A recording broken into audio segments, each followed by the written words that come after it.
સાઉથના famous actor વિજય દેવરાકોંડાએ હાલમાં જ થયેલા પહેલગામ હુમલાને લઈને પોતાના વિચારો રજૂ કર્યા છે. વિજયે સૂર્યાની ફિલ્મ રેટ્રોના પ્રી રિલીઝ કાર્યક્રમ દરમિયાન પોતાના વિચારો વ્યક્ત કર્યા. તેમણે લોકોને આવા ખરાબ સમયમાં એકબીજામાં એકતા જાળવવાની અપીલ કરી. વિજયે કટ્ટરવાદ સામે લડવામાં શિક્ષણના મહત્વ પર ભાર મૂક્યું. તેમણે કહ્યું કે ઘણા આતંકવાદીઓનું મગજ ખરાબ થઈ ગયું છે.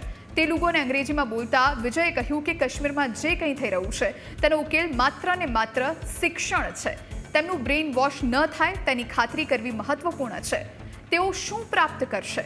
કાશ્મીર ભારતનો ભાગ છે અને કાશ્મીરીઓ આપણા છે. 2 વર્ષ પહેલા મેં કાશ્મીરમાં કુશી ફિલ્મનું શૂટિંગ કર્યું હતું. મારી તેમની સાથે ખૂબ સારી યાદો છે. એક બાજુ પૂરા દેશમાં આતંકી હુમલાની ઘટનાથી ગુસ્સો છે, એવામાં વિજયના આ નિવેદનને ફેન્સ સપોર્ટ કરી રહ્યા છે.